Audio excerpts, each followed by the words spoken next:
Boa noite, boa tarde, bom dia pessoal. Aqui quem fala é Paulo.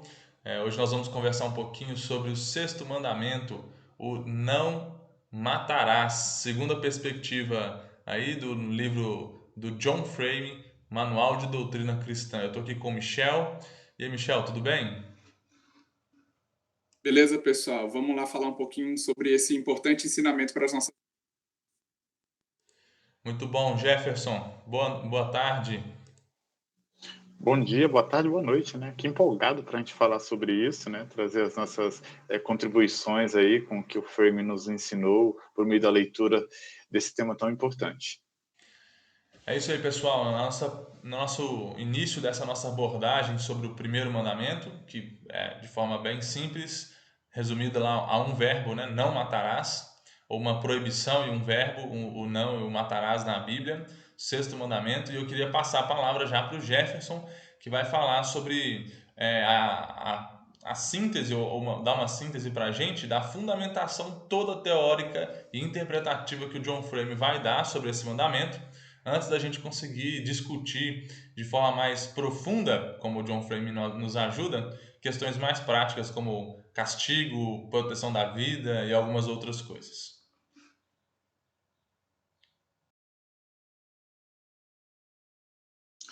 Então, Paulo, no capítulo 35, que nós vamos trabalhar, o sexto mandamento, ele começa por nos dar uma base, né, que é o respeitar a vida.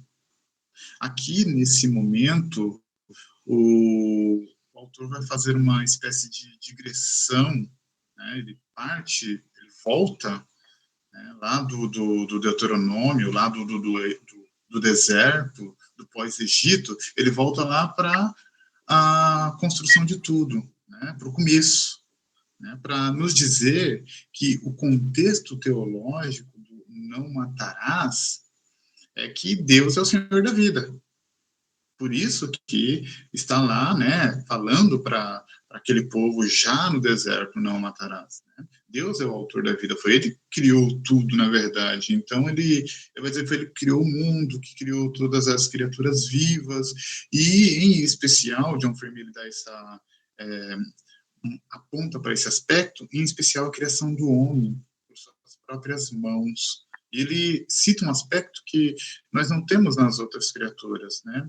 Embora todas as outras criaturas fossem criadas por Deus, apenas o homem foi criado por suas próprias mãos, né? A figura humana, o ser humano em si foi criado pelas próprias mãos de Deus e, né, lhe foi soprado nas narinas o fôlego de vida.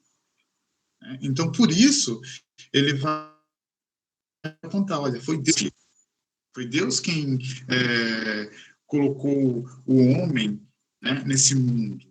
Ele tem um trecho no primeiro parágrafo que ele diz, que eu acho muito interessante citar, ele diz, a vida simbolizada pela árvore da vida no jardim, ela resume a plenitude da existência do homem com Deus. Não apenas a vida física, mas também a vida espiritual, ou seja, sua santidade, sua justiça. Né? Então, o contexto teológico não matarás é que foi Deus quem deu a vida. Deus é o Senhor da vida. E então ele continua no parágrafo seguinte dizendo que a palavra que resume de modo mais completo o resultado da queda de Adão é a morte. Né? A maldição acompanha o homem desde a queda. A maldição que acompanha o homem desde a queda é a morte. Né? Então ele vai apontar que a infidelidade do homem para com Deus, né, nos separou da vida que estava em Deus e nos trouxe a morte. E a morte impregna toda a história humana após a queda. Ele vai dizer que como a vida é morte física e espiritual, como a vida, a morte é física e espiritual. A morte física põe fim à nossa participação na vida terrena. E a morte espiritual é a perda da comunhão com Deus. Então, ele conclui que toda a escritura, ou em toda a escritura, em toda a história do homem com Deus, Deus continua oferecendo vida ao homem. Mesmo depois que o homem peca, mesmo depois que o homem cai, o Senhor ele continua oferecendo vida, né? Porque a vida é comunhão com Deus. Essa é a temática, né? Esse é o primeiro momento, né? Esse capítulo ele faz em duas partes, né? Nessa primeira parte e nesse primeiro momento ele vai fazer essa digressão para nos dizer, né, que o pecado altera o status da criação. Enquanto Deus dá a vida, o pecado só traz a morte. Então ele conclui que a Bíblia em si, ela é um livro sobre vida e morte. Essa é a conclusão dele. É um livro sobre vida e morte. A vida e a morte são questões de interesse de Deus. Deus tem interesse nisso. É por isso que ele trata conosco a partir já lá do começo, desde o princípio, né? Quando o homem peca, quando ele traz para si a morte, não só espiritual, mas também com uma morte física, né? Percebe que há necessidade de uma morte para pagar uma morte, né? E ele vai fazer a gente refletir nesse sentido. Então, no segundo momento, ele vai nos dizer que, na ética, a nossa atitude para com a vida é um assunto muito importante. Porque isso é interesse de Deus. E tem que ser também o nosso interesse, né? O Deus é o Senhor da vida e é o Senhor da morte. Nós não podemos tirar uma vida sem a sua autorização. Devemos respeitar, especialmente a vida humana, porque ela é imagem de Deus. É imagem que fundamenta aí, então, o primeiro derramamento de sangue da Escritura, lá em Gênesis 9, 5, 6. Né? Nós não podemos fazer. Né? E ele vai nos apontar para o nosso catecismo maior. O catecismo maior, na pergunta 135, é interessante, ele diz quais são os deveres exigidos no sexto mandamento. Ele diz que os deveres exigidos no sexto mandamento são todo cuidado e todos os esforços legítimos para preservar a vida, a nossa vida e a dos outros, a resistência a todos os pensamentos e propósitos, sob o controle de todas as paixões e a evitação de todas as ocasiões, tentações e práticas que tendem a tirar injustamente a vida de alguém, por meio de justa defesa dela contra a violência, pela paciência em suportar a mão de Deus, sossego de espírito, alegria de coração e uso sóbrio de comida, de bebida, de remédios, de sono, de trabalho, de recreios, por pensamentos caridosos, amor, compaixão, mansidão, benignidade, bondade, comportamento e palavras pacíficas, brandas e corteses, a longanimidade, prontidão para se reconciliar, suportando pacientemente, perdoando as injúrias, dando bem por mal, confortando e socorrendo os aflitos e protegendo e defendendo os inocentes. Né? Essa é a resposta da questão 135 do nosso Catecismo Maior. Esses são os deveres exigidos no sexto mandamento, do não matarás. Apenas em uma palavrinha pequena, né, nós percebemos aí uma amplitude de ideias, né, de comportamentos tão grande. E aí, no segundo momento, o autor vai vai apontar para exatamente a palavra, o uso do verbo, né? Não matarás. Ele fala do hatsak, né? A tradução do verbo hatsak, como nós temos na maioria das Bíblias, né? Não matarás, mas é o não assassinar. Então ele diz que o sexto mandamento defende, não diz matar só exatamente, né? Diz de uma amplitude maior de coisas para pensar, né? É algo mais amplo. Assassinar aí, no sentido da palavra, é tirar uma vida indiscriminadamente, né? Matar ali também tem umas outras ponderações que ele vai fazer no meio do caminho. Mas tem um fato interessante, ele traz, quero trazer com vocês, ele diz assim que alguns leitores irão se surpreender ao descobrir que a falta de alegria no coração viola o sexto mandamento. Como que a falta de alegria no coração violaria o sexto mandamento? Aí ele responde, coração alegre é bom remédio, mas o espírito abatido faz secar o sol. Ou seja, a tristeza também é uma forma de se matar, se assassinar, né? O sábio vai dizer que o espírito abatido faz secar os ossos. Só se faz secar ossos daquilo que está morto, de um corpo morto, né? Isso aqui é um aspecto interessante que ele aponta. Mas, aí, como ele diz, né, a própria linguagem do mandamento nos leva a aplicações amplas. Né? O verbo hatsak, que é encontrado nesse mandamento por não matar, é, na verdade, por assassinar. Né? Ele sugere que assassinar não é o genérico matar. Entretanto, o termo difere do termo assassinar na língua, né? Na nossa língua. Quando ele vai, por exemplo, falar sobre homicídio culposo e homicídio, né, qualificado. Então Então, aqui... a gente pode pensar, então, para resumir essa primeira parte que está apresentando para a gente, que o aspecto geral do sexto mandamento, então, ele está trazendo mais uma hipervalorização, uma supervalorização da vida, e não necessariamente uma proibição peremptória de tirar qualquer forma de vida ou qualquer tipo de vida, a Exatamente. ponto de não ter motivo para que isso seja feito de forma justa. Isso, exatamente. E ele vai apontar isso.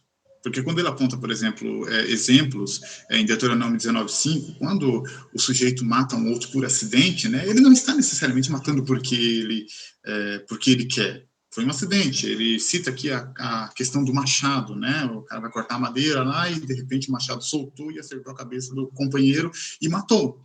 Ele não está assassinando o cara, né? Não está matando a pessoa, o colega dele, o parceiro dele, por vontade própria. Foi um acidente, né? Ou seja, ele não está tirando uma vida, né? Há a perda dessa vida? Sim, há a perda dessa vida. Por isso que ele aponta para essa tradução, né? Para essa amplitude de interpretações da palavra hatsak, né? Portanto, ele diz, o hatsak no sexto mandamento é mais restrito que matar, mas ele é mais amplo do que assassinar. Né? E, para isso, ele vai apontar, por exemplo, vai explicar a definição de matar indiscriminadamente e matar por acidente. Né? E, inclusive, mais adiante vai se tratar sobre isso, né? Quando, por exemplo, dois homens brigarem, um acerta uma mulher grávida, então a gente vai ter essa questão tratada mais adiante. Né? Aí tem as cidades de refúgio e tudo mais. Mas por que se criou isso? Justamente por conta dessa distinção, né? O matar necessariamente não é exatamente assassinar. Né? Você pode matar por acidente, por exemplo, né? Mas isso nos leva a pensar em questões mais contemporâneas. Por exemplo, uma pessoa que pega um carro para dirigir hoje aí embriagado, né? Ele matou por acidente ou ele matou porque, né, ele tinha a intenção de matar? É um assassínio indiscriminado. Né? Então, são questões que nós vamos pensar, eticamente, temos que pensar a respeito disso, dessas questões. No segundo momento, aí no terceiro momento, ele vai falar do cuidado para com a vida, que é o que ele chama de doutrina do cuidado. Né? Quando Jesus está trabalhando essa questão da doutrina do cuidado, né, o cuidado para com a vida, ele está olhando justamente para o sexto mandamento. Né? Por exemplo, ele vai dizer lá, ouvires que foi dito aos antigos, não matarás, e quem matar estará sujeito a julgamento. Eu, porém, vos digo que todo aquele que, sem motivo, se irá contra o seu irmão, estará sujeito a julgamento. E quem proferir um insulto a seu irmão estará sujeito a um julgamento no tribunal. E quem lhe chama tolo estará sujeito ao inferno de fogo. Se, pois, ao trazeres ao altar a tua oferta, ali te lembrares o teu irmão tem alguma coisa contra ti, deixa perante o altar a tua oferta, vai primeiro, reconcilia-te com teu irmão e então, voltando, traz a tua oferta. Entre em acordo sem demora com o teu adversário, enquanto está ele a caminho, para que o adversário não te entregue ao juiz. O juiz ou ao oficial de justiça e sejas recolhido à prisão. Em verdade vos digo que não sairá dali enquanto não pagares até o último centavo. O que Jesus está ensinando aqui, na verdade, é o cuidado, né, para com a vida. Porque se você está irado com o seu irmão, se você está irado com um devedor, computador ou algo parecido, você pode, né, deixar o seu espírito tomar conta do seu ser e aí você, enfim, levar a cabo aquilo que o sexto mandamento proíbe. Então é um cuidado, é muito mais amplo, não é só o não matar, não assassinar, né? É você tomar todos os cuidados, assim como a pessoa que vai cortar a lenha com o seu amigo lá, tem que tomar cuidado para saber se o machado não está corretamente, né, afixado para que ele não cause um acidente e mate seu irmão. Assim como o cara que vai pegar um volante para dirigir, ele tem que estar ciente de que se ele está embriagado, se ele está drogado, ele pode causar um acidente. Ele também tem que estar ciente da boa manutenção do seu veículo para que, né, porventura, ele perca o freio ou aconteça qualquer coisa técnica, mecânica e possa matar alguém. Ou seja, né, a doutrina do cuidado. Essa que é a ideia. A prioridade, nesse sentido, é a vida. Né? Preservar a vida por todos os meios. E aí ele entra na segunda parte, quando ele vai tratar de amor, vingança e autodefesa. Né?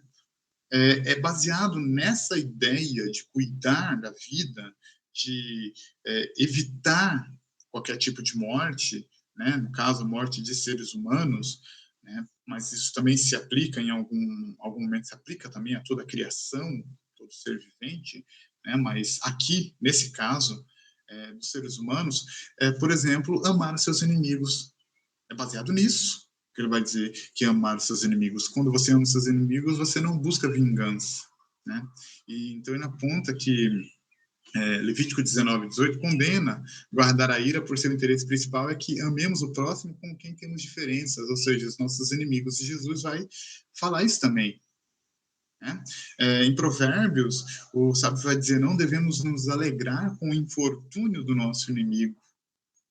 Ou seja, a vingança não é algo que nós devemos ter em nossa língua, em nossa boca, né? Em pretensão, porque nós temos que entender que quem vinga é Deus, que Deus é o nosso vingador, que nós devemos amar os nossos inimigos. A vingança pertence a Deus.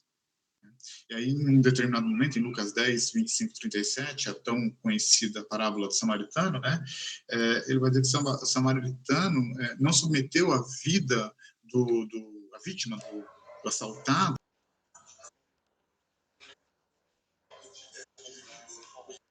ele simplesmente o amou.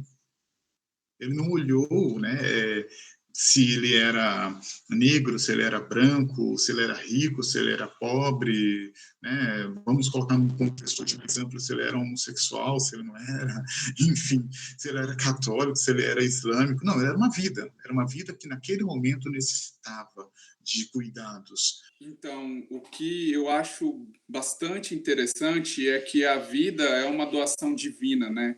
E por isso ela é tida como tão preciosa para Deus em todos os aspectos, né? E a gente está escutando aqui sobre aspectos muito interessantes de como isso se aplica até à vida do próximo, ouvindo nos próximos 2 capítulos que a gente ainda vai abordar aqui, mas é como é importante a gente frisar sobre a teologia da criação, né? Como Deus cria tudo e Ele cria a vida, e por isso que a vida é importante, né? E por isso que o não matarás aí, ou não assassinarás, como a gente escutou bem aqui, é tão importante como ele é abrangente.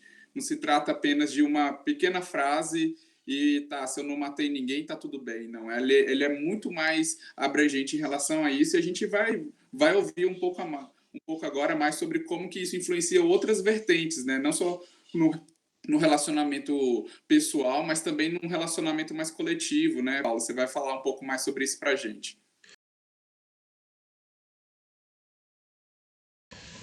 Isso aí, a parte que o Jefferson expôs aí pra gente, do livro do John Frame, fala sobre o respeito à vida. Ele fala de uma... É quase que o fundamento, né, da interpretação correta, bíblico-teológica, filosófica e ética para esse sexto mandamento. E ele vai trabalhar com a gente agora, no segundo momento, sobre o título do capítulo dele é muito interessante, é Guerra e Castigo, fazendo uma referência aí ao livro do Tolstói, né?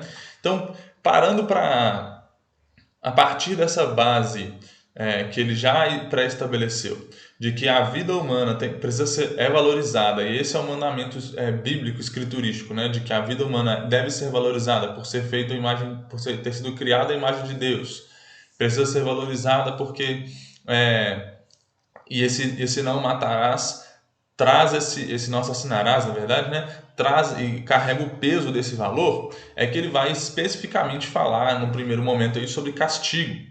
Qual que é a ideia do que o Frame traz para a gente? Ele está aplicando, no meu entender aqui agora, esse conceito que ele acabou de falar, tanto nesse segundo capítulo, falando sobre o não matarás, se eu não me engano, no capítulo 36, quanto no 37, que o Michel vai falar para a gente daqui a pouco. Ele está aplicando esse princípio geral do respeito à vida. Em relação ao castigo e à guerra, ele começa pelo castigo, dizendo que o castigo ele é justamente essa retribuição quando se perde ou quando se tira algo muito valioso. Então ele trata de castigo de forma geral num primeiro momento. Ele vai dizer que o castigo ele é quando uma autoridade exerce sobre alguém que está debaixo dessa autoridade diversos tipos de punições por infringirem os seus acordos sociais. Basicamente é isso que ele está apresentando para a gente aqui. E ele vai dizer, inclusive, ele vai fazendo algumas vírgulas teológicas, né? Essa vírgula teológica dele, ele diz que na Bíblia apenas família e Estado são instituições que têm a prerrogativa de derramar sangue, ou têm a prerrogativa de matar sem que essa morte ou sem que esse ato de matar se torne um assassinato. Mas ele vai definir alguns limites. E antes de definir esses limites, ele vai mostrar, vai elencar aí alguns, se eu não me engano, são 6 motivos pelos quais se pode castigar, pelos quais a autoridade competente, instituída por Deus, pode castigar alguém, mesmo que esse castigo, até que esse castigo chegue no privar da vida. Ele vai elencar alguns aí, por exemplo, o desencorajamento, que é inclusive um argumento de uma punição mais severa de crimes no mundo inteiro, né? Então, quando você pune os crimes ou as faltas de forma severa, você desencoraja outros a cometerem a mesma falta. Então, se o assassinato tem uma pena muito alta, provavelmente aquele cara que vai ser um assassino premeditado, ele vai raciocinar melhor antes de cometer um assassinato. É interessante porque essa questão que o Jefferson colocou aí do bêbado, né, que pega o carro e vai dirigir, talvez se a pena de assassinato fosse altíssima, talvez até pena de morte, é isso que o John Frame vai trabalhar. Isso desencorajaria muitos, sabendo que pegar um carro, dirigir bêbado é passível de um homicídio e com intenção de matar, né? E que isso tiraria a própria vida, desincentivaria muitos. Mas não é só esse motivo pelo castigo. O segundo motivo é um tipo de reforma, é a restauração do faltoso. Ele vai inclusive dizer que é neste âmbito que se está a disciplina na igreja, a disciplina eclesiástica e também a disciplina dos filhos. Então ele fala desse desencorajamento, da reforma, da restituição, que visa, é um tipo de castigo que visa a restituição dos bens ou daquilo que a vítima perdeu. Então o bandidinho, o fulaninho na rua passa, o usuário de drogas passa na praça lá em São Paulo, ele cata o celular da pessoa. É como se a punição dele fosse restituir o celular da pessoa, e ele inclusive apresenta que nas escrituras, na Bíblia, na lei do Antigo Testamento, na lei de Moisés, que Deus revela a Moisés, quando algo acontecia sem a intenção, então o cara está plantando lá ou está cuidando do gado e aí sem querer ele mata o boi do vizinho. Então ele vai o castigo dele vai ser dar outro boi para o vizinho. Mas se ele vai e de forma direta e mata o boi do vizinho com vontade de matar, ele tem que dar 2 bois. Tem que dar o que o cara perdeu e mais um. Então seria essa restituição em dobro, que visa a ressarcir aquele que perdeu alguma coisa por algum ato ou alguma infração.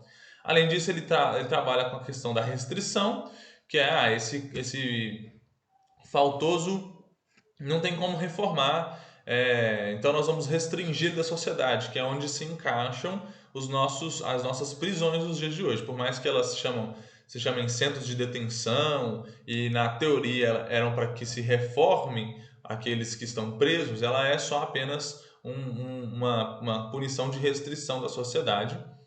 Tem um quinto que ele vai trabalhar mais, vou apresentar de forma bem breve, porque ele fala da tributação, que é o exemplo mais próximo aqui são os radares, né, que é quando o governo pune alguma coisa, muitas vezes visando o lucro ou o dinheiro em si. E a última é a retribuição, que é uma punição que visa dar o que o ofensor merece. É o que a gente vai entender mais ou menos como justiça nos dias de hoje. Então, se alguém... É bem parecido com a lei de Talião, né? Olho por olho, dente por dente. Tirou a vida, perde com a vida. Pegou a esposa do outro, perde a esposa do outro também. É bem o que a gente entende como lei de Talião. E aí o interessante, o Frame faz uma crítica ao nosso processo de punição. Ele vai dizer que depois com a evolução social e algumas vertentes filosóficas chegando aí em voga, especialmente, se eu não me engano, o humanismo é o que ele trabalha, ele vai dizer que foi se fazendo cada vez mais a pena de morte ser completamente estranha aos olhos dos homens. Então não se pode mais ter pena de morte de jeito nenhum. Pena de morte é uma coisa terrível, uma barbárie. Nós já evoluímos socialmente, porém não se lida de forma verdadeira, não se lida de forma justa e muitas vezes não se lida de forma correta com aqueles que são faltosos. E ele vai trabalhar isso de forma teológica, filosófica e ética, dizendo: se nós estabelecemos que a vida é o maior bem que a pessoa pode ter, que a imagem e semelhança de Deus está lá, e o crime de assassinato, segundo ele, deveria ser punido com o crime, com a última categoria de punição, de retribuição. Então, lei de Talião, matou, morre.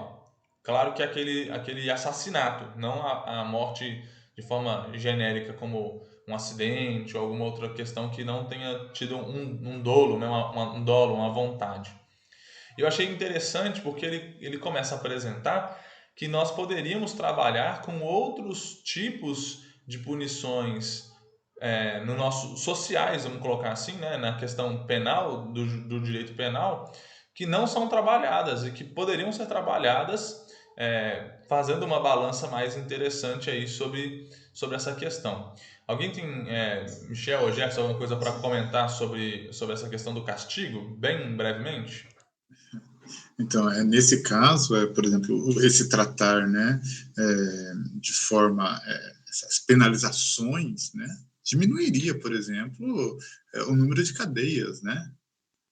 É interessante, porque às vezes tem coisas que podem ser, é o caso, por exemplo, da retribuição, ou do primeiro que você falou, da restituição, né, do restituir aquilo que foi tirado, né?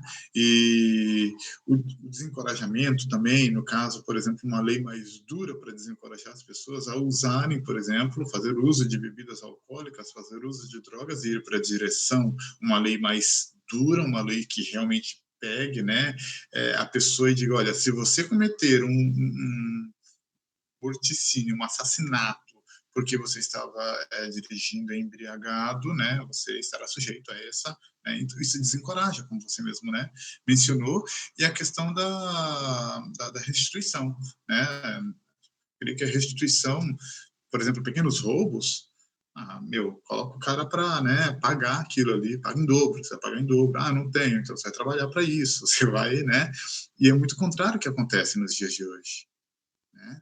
O camarada sabe que se ele matar, se ele roubar, ele vai lá, vai para a restrição, né? E a restrição aqui, que deveria ter uma finalidade de reforma, na verdade não tem, é só um exílio, porque ele é exilado da sociedade, não como todo, porque ainda tem né, os que tentam melhorar, né, estilo de vida do preso lá, ele ainda consegue trazer a sociedade para dentro, né? Mas isso é ruim, é muito ruim, porque às vezes o camarada roubou um celular, legal, né? Vai lá, paga o celular. faz para pagar isso. Mas aí coloca o cara nesse meio de restrição, né, as penitenciárias, o camarada vai aprender a roubar um carro, aprender a roubar um banco, porque ele vai estar em contato com pessoas muito mais perigosas do que ele. Muito bom, Michel. Alguma coisa para compartilhar sobre essa questão do castigo? Eu acho interessante essa questão do castigo aí, como o Jefferson bem apontou, que hoje o nosso sistema de justiça, ele deixa muito a deriva, né? Essa questão de como as pessoas poderiam ser reintegradas na sociedade, a questão da reforma. Eu percebo que a nossa sociedade precisa evoluir nesse sentido, porque hoje eu vejo que, na maioria das vezes, os faltosos eles são bem mais acariciados pela justiça do que a própria vítima, né? A vítima sofre tanto e acaba que o ofensor é que vai falar, não, tadinho dele, ele não merece tudo isso, os direitos humanos nesse sentido vai em prol do ofensor e não do ofendido. E a gente vê que o nosso autor aí, ele defende algo mais duro, mais rígido, para que realmente aconteça uma punição mais justa. E é interessante isso. Muito bom. Inclusive, só para concluir essa parte do castigo, ele vai destacar para nós especialmente para aqueles que se identificam mais com o neocalvinismo, né, de uma influência maior da igreja na sociedade, de que Moisés, ou Deus na sua lei, não tem nenhum tipo de crime ou de pecado que deva ser punido com o exílio, ou essa punição ela é uma menção muito breve, assim, que pouco é trabalhada, que normalmente as faltas de forma social na teocracia judaica eram trabalhadas ou pela restituição, ou pela retribuição, ou pela reforma e esses outros aspectos aí que foram tratados, e pouco com a questão com essa questão que nós pensamos aqui e estamos conversando aqui, da restrição mesmo das pessoas, né? Sobre a guerra, que aí é uma outra aplicação que ele faz, para mim o Frame está respondendo assim, quando você pode matar? Aí ele vai dizer que quem pode matar é o Estado é o que pode matar nos nossos tempos modernos, né? A gente não tem hoje em dia a possibilidade da família ter esse poder de derramamento de sangue como tinha nos tempos antigos, é o Estado. E o Estado pode matar sim, porque Deus deu essa autoridade para ele quando se julgar necessário. Ele vai até trabalhar de forma bem breve sobre a questão dos problemas de equívocos da justiça, e vai trabalhar essas questões do pecado humano aí, mas de forma bem breve. Ele conclui que essas coisas não são argumentos fortes suficientes para não que esse debate não exista, né, da pena de morte. Mas sobre a guerra ele vai falar que é muito difícil fazer essa aproximação dos tempos de Israel e dos nossos dias. Mas basicamente ele aplica esse princípio do respeito à vida à guerra também. Então, para o Frame, segundo a interpretação do sexto mandamento, não assassinarás, como é traduzido na maioria das versões brasileiras, o não matarás, né? De que na guerra se pode matar ou se pode fazer guerra, desde que seja para preservar esse princípio de respeito máximo à vida. Então, ele vai fazer diversas aplicações. Ele disse, por exemplo, que ele apoiou de forma pública e até de forma ética e filosófica o ataque dos Estados Unidos ao Iraque, quando ele o atacou, por entender que seria um ataque preventivo, que por mais que muitas vidas fossem ceifadas nesse ataque, muitas outras seriam preservadas. Ele até vai dizer que há uma grande dificuldade para poder conversar sobre isso, é que a maior parte dos teólogos e até mesmo dos filósofos não tem conhecimento de causa militar para conseguir prever quando que um ataque vai preservar mais vidas do que, ou quando uma guerra vai preservar mais vidas do que vai poupá-la. Então, a parte da guerra do capítulo é uma parte mais especulativa, mas ele deixa essa questão em aberto, assim, de que pode sim haver guerras justas, e ele vai trabalhar a questão desse princípio maior de respeito à vida, pela vida ser a imagem e semelhança de Deus, especialmente na lida da guerra.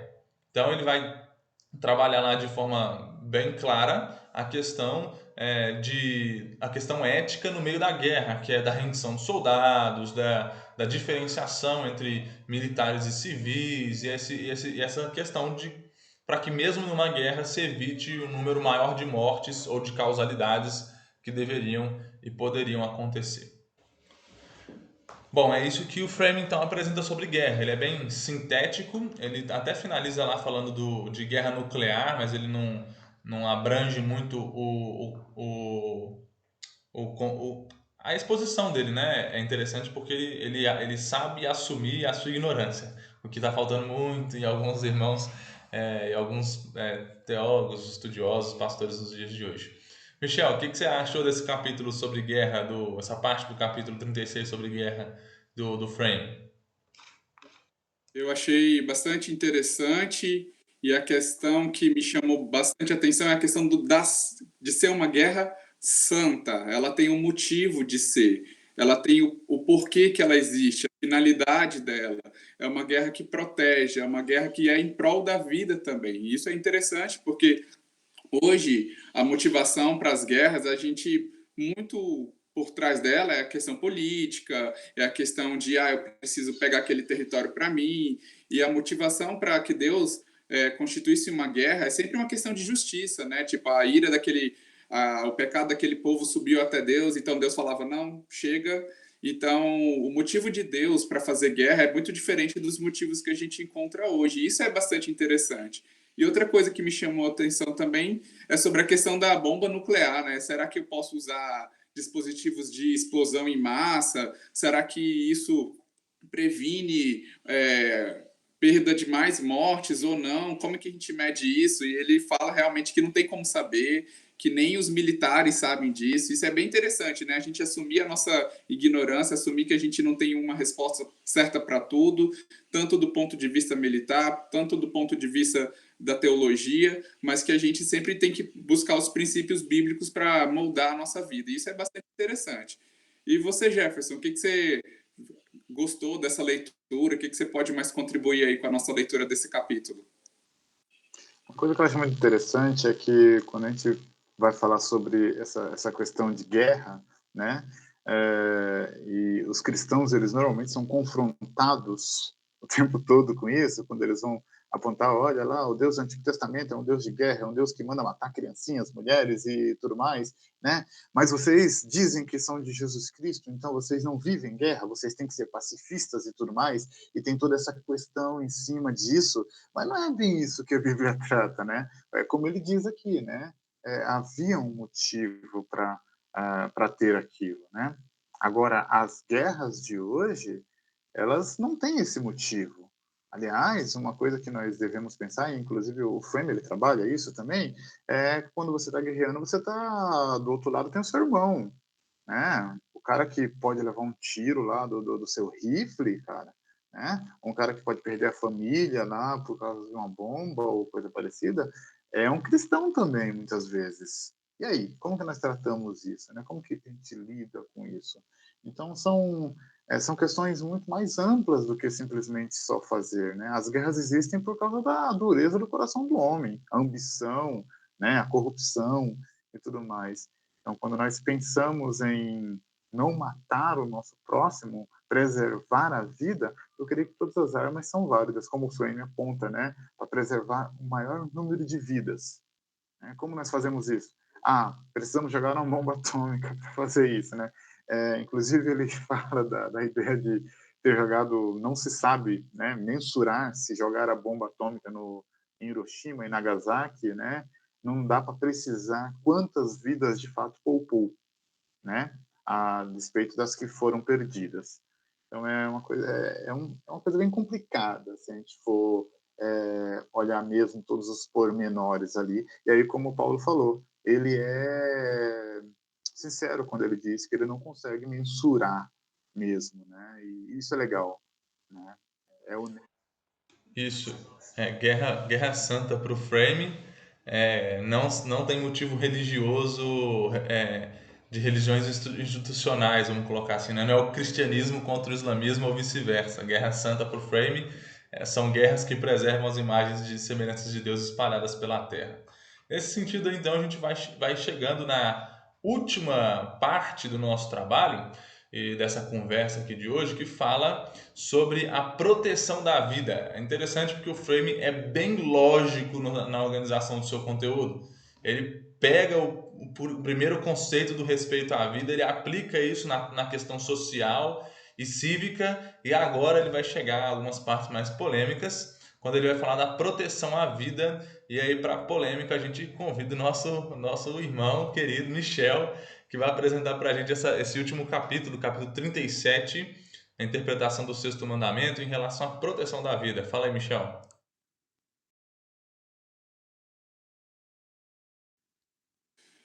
É isso aí, Paulo. E esse capítulo ele vem para fechar nessa questão do não assassinarás e traz muitas questões sobre o que nós temos vivido hoje, né? Não são questões só antigas, mas são questões contemporâneas e a gente vai explorar um pouquinho disso. Então, sobre proteção da vida, a gente fala de todo tipo de proteção da vida.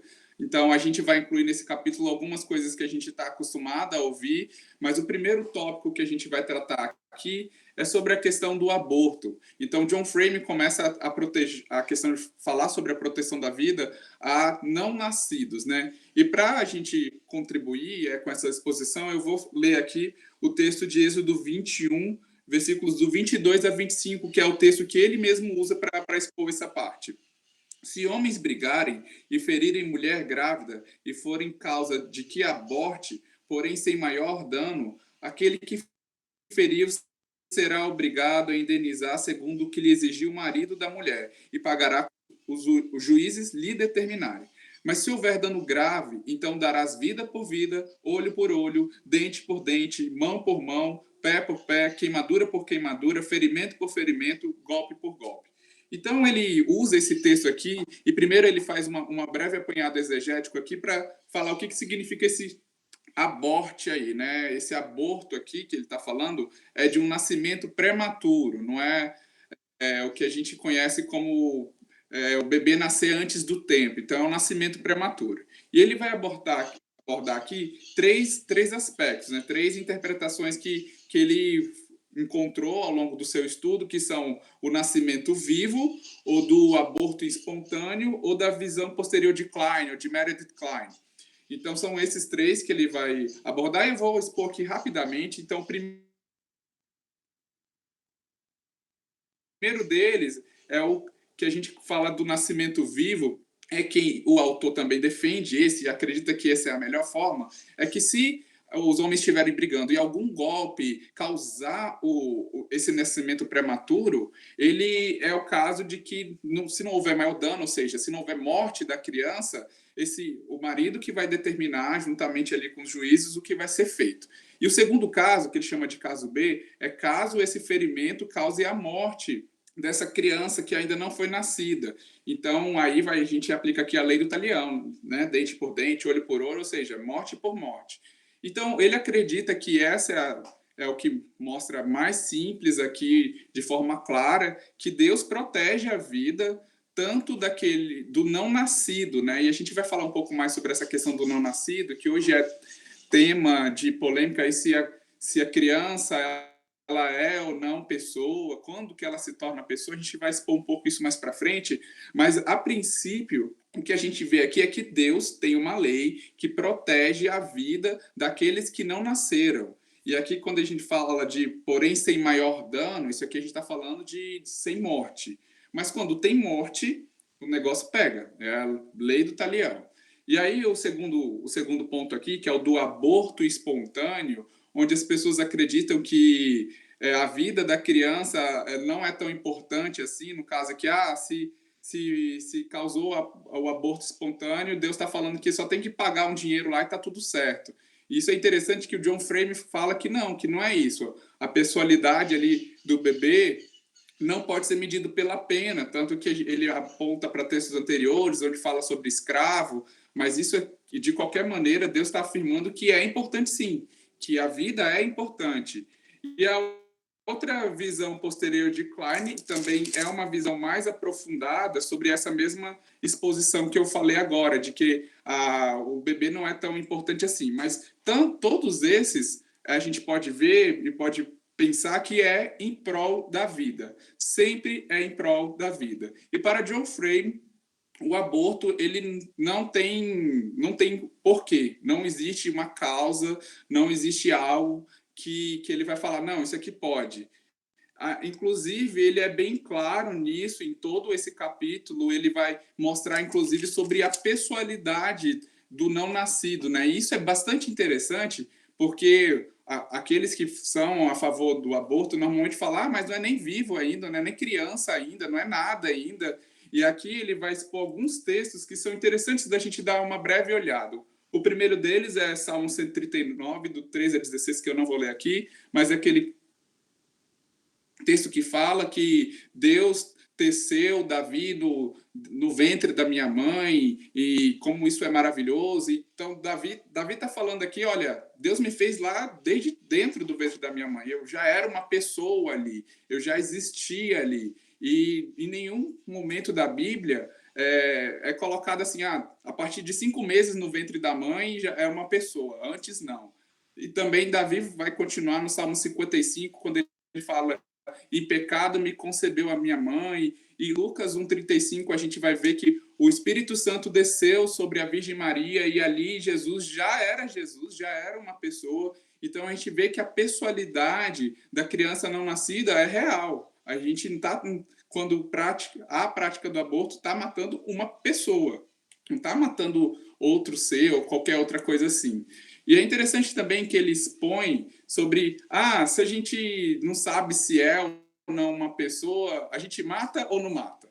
E aí ele vai mostrar uma ilustração interessante, que ele, num congresso, em 1970, ele vai falar assim, eu debati com outro cara bem entendido, que falava que a Bíblia não apontava princípios claros sobre aborto ou não. Sobre se poderia matar um feto ou alguma coisa assim. Aí ele falou assim, se você está no meio da floresta, se você ouve um barulho, você não sabe se é um ser humano ou se é um animal, se está pisando ou não. Você atira ou você não atira? Então, ele vai falar que se no caso da dúvida, você não vai atirar. No caso, pensar sobre isso. Então, isso é bastante interessante. Então, a gente vê aqui que ele vai falar que é importante, sim, toda vida é importante e que a vida do não nascido é importante porque ele já é uma pessoa. Uma coisa que ele também aborda, que eu não vou me alongar aqui, é a questão que existem evidências científicas de que o feto, a criança não nascida, já é uma pessoa quando está no ventre da sua mãe, porque ele já tem um conjunto de cromossomos, ela já é capaz de demonstrar algum tipo de afeto, já é capaz de responder a estímulos externos. Existem alguns critérios que apontam para isso. Só que sobre ser pessoa ou não cabe à ciência falar se a partir de 5 meses é uma pessoa. O autor vai sabiamente apontar que isso é uma categoria metafísica, religiosa, ética, não cabe à ciência apontar para isso, né? E aí ele caminha para a questão do aborto em situações de alta complexidade, como o incesto, o estupro ou salvar a vida da mãe. São 3 categorias que a medicina aponta que o aborto ele é autorizado legalmente. E ele fala, não, ele fala assim, para o incesto, nem para o estupro. Mas por quê? Ele aponta para uma realidade que precisa ser verificada, que é a realidade do cuidado, de proteger tanto a vida da mãe quanto a vida da criança. Nenhuma pode ser colocada em detrimento, nenhuma pode ser pensada sobre, ela é mais importante do que a outra. Só que ele abre apenas uma exceção aqui, que ele coloca, a única possibilidade para ele, que é quando ocorre uma gravidez que ele chama do tipo ectópica.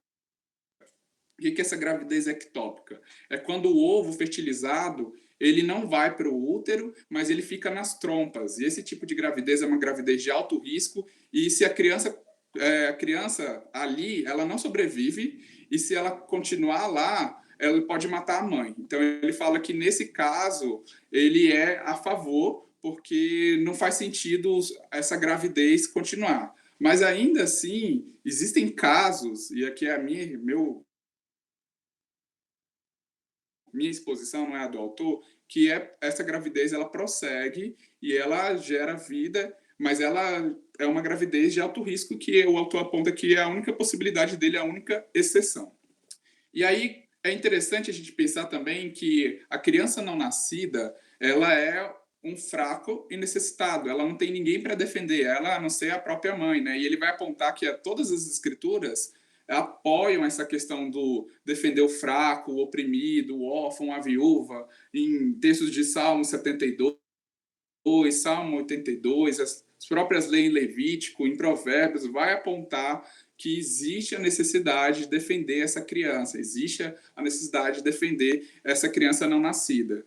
Só que uma coisa que me chamou a atenção nessa leitura é a questão do nosso contexto de hoje, que aponta que o corpo da mulher ela tem a própria independência sobre o corpo, sobre as escolhas dela. Então é o corpo dela, as regras dela, e aí ele aponta para a palavra escolha. É a escolha minha. Só que aí a gente negligencia a escolha da pessoa não nascida, que no caso é a criança, né? E a criança, ela tem também esse direito de escolha, ela também é uma pessoa, então não pode ser pensada apenas com o contexto de meu corpo, minhas regras, eu faço o que eu quiser.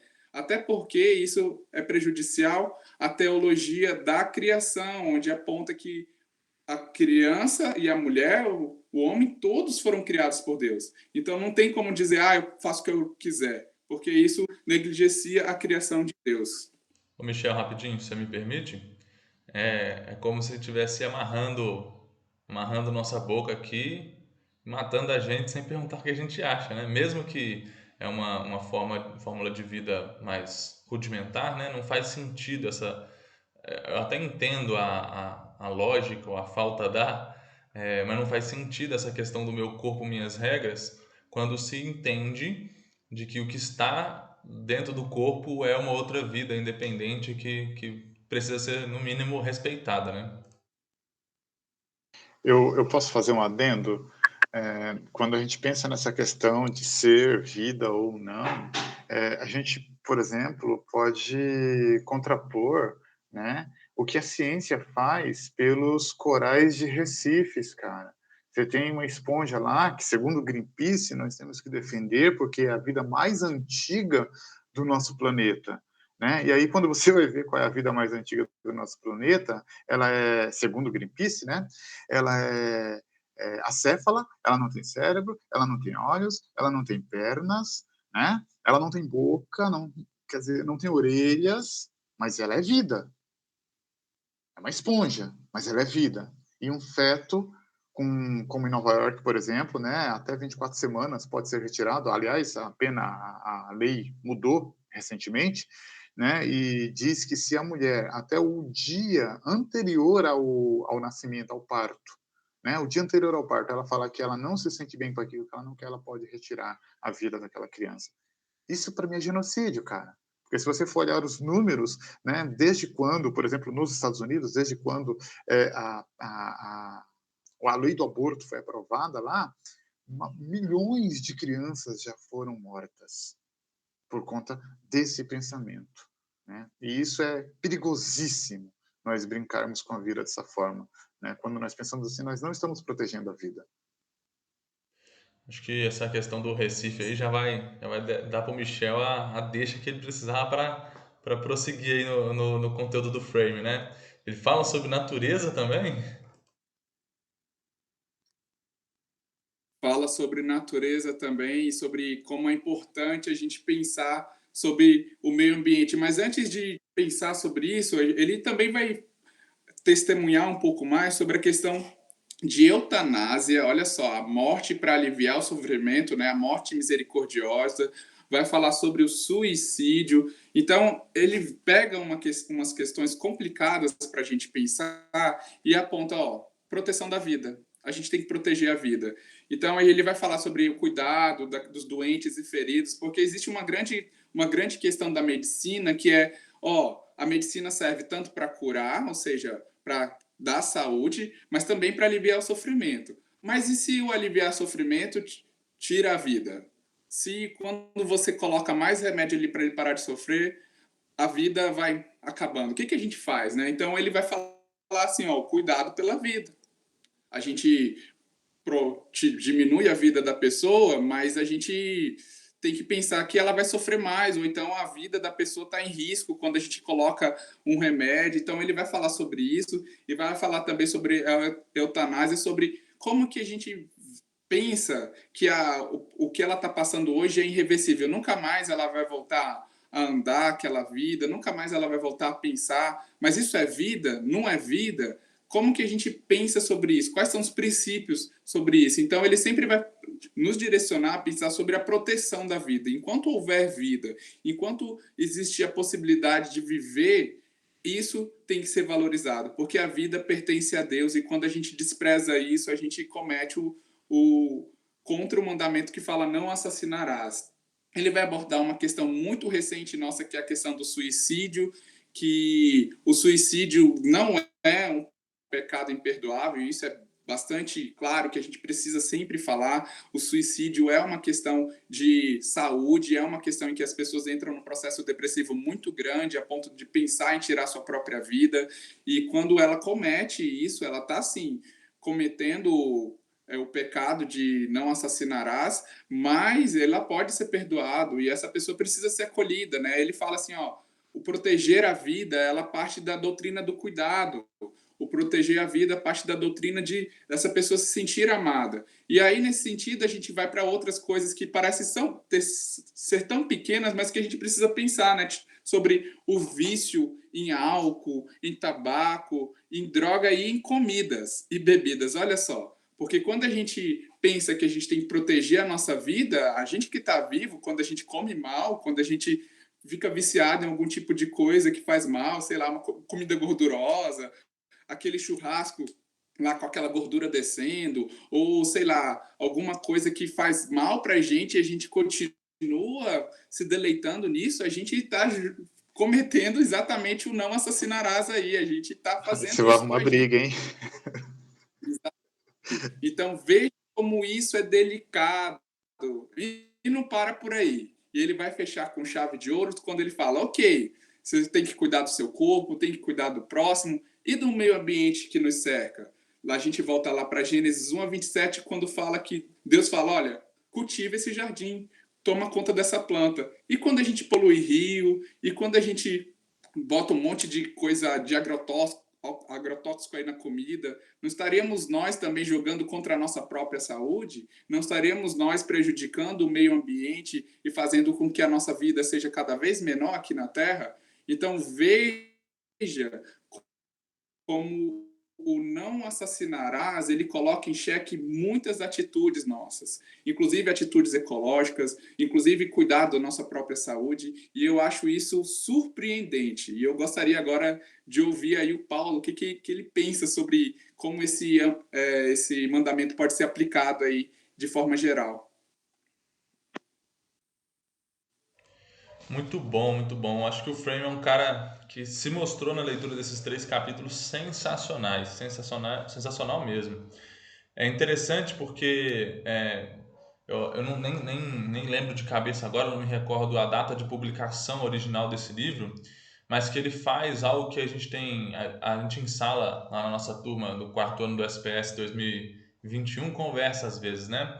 Que a gente tem aí 3 capítulos muito polêmicos e que se você ler a parte específica do que eu apresentei sobre punição, sobre guerra, você fala, ele é de extrema direita. Se você ler o capítulo do finalzinho da ecologia do Michel, você fala, nossa, mas ele é de esquerda, ele e quando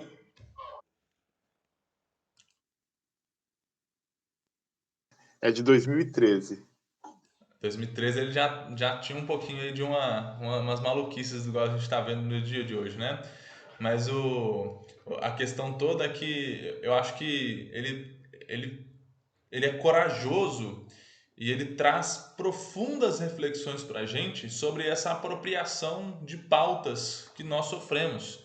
E esse medo que a gente tem, às vezes, de falar de alguns temas, por exemplo, eu vou focar aqui na minha fala bem rapidamente sobre a ecologia, sobre até o cuidado do corpo, como algo que, que foi roubado, né, por vertentes ideológicas diferentes a nossas, ou a questão da punição, do crime, por outro lado, quando nós cristãos, por mais que possamos em alguns momentos nos assemelhar a algum tipo de pauta, somos cidadãos do reino.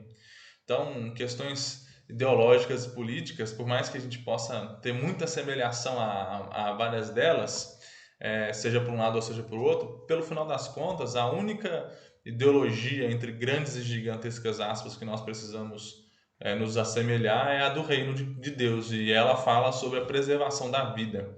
Acho que é muito importante a gente refletir, e talvez até a gente apresentar essa reflexão para outras pessoas, porque quando a gente passa o olho rapidamente pelo decálogo, a gente não, às vezes a gente falta essa dimensão dessa discussão ética em relação ao mandamento do não matarás. Eu acho que é algo muito profundo. Eu queria perguntar também para o Jefferson, para um comentário breve aí dessa parte do Michel sobre a preservação da vida e já as considerações finais dele, para a gente não alongar muito nossa conversa aqui hoje. Então, de forma muito perspicaz, Frame vai trabalhar essa questão do não assassinarás, né, que é muito mais amplo do não matarás. Não é só o não matar, não é uma ordenança para não matar. Na verdade, o sexto mandamento é uma ordenança para cuidar de toda a vida em todas as formas, como nós vimos aqui hoje, né? Você pensar por que faço guerra, você pensar por que restringe uma pessoa a uma cadeia, você pensar porque cometo um tipo de crime, às vezes por negligência, você pensar por que vou deliberadamente tirar uma vida por meio do aborto, ou deliberadamente acabar com a minha própria vida por meio do suicídio, às vezes não buscando ajuda, não, né?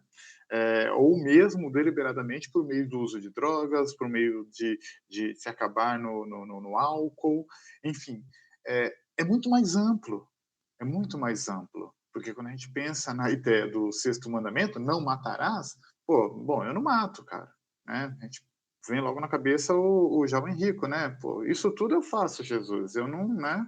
Eu não roubo, eu não mato, eu não adultero, eu não faço todas essas coisas, mas é muito mais amplo do que apenas o não fazer. Não é verdade? É por isso que Jesus, quando ele vai fazer essa leitura, ele amplifica o negócio. Foi dito para vocês não matarás, mas eu digo que se você irá contra o seu irmão, você já está matando. Jesus, ele compreende isso e ele nos ensina isso. Aliás, como ele não pode compreender as próprias palavras dele, o próprio ensinamento dele, ele não compreende, somos nós. Nós é que ficamos, às vezes, presos num entendimento pequeno da coisa, quando na verdade as palavras ela é muito mais ampla, a ordenança é muito mais ampla. Aqui nesse caso não é apenas não matar, é preservar toda forma de vida de todas as formas possíveis, né? E isso é interessante. O Frame ele consegue trazer isso para a gente nesses 3 capítulos, né? Ele consegue expandir um verbo pequeno, hatsak, lo hatsak, né? Para 3 capítulos assim de coisas que nos afligem todos os dias e em todas as épocas.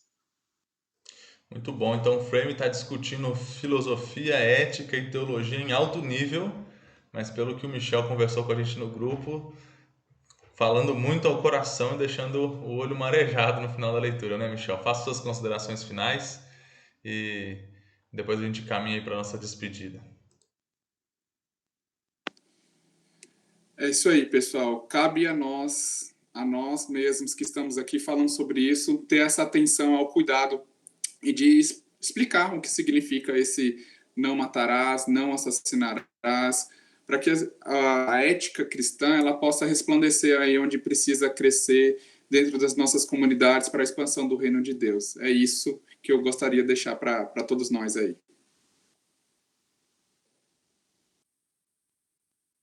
Muito bom, pessoal. É isso então que John Frame fala sobre o sexto mandamento, não matarás, ou como a gente aprendeu aqui hoje, não assassinarás. Que Deus abençoe muito vocês. Nós queremos agradecer pela paciência aí de ouvir e assistir a gente. Um abraço.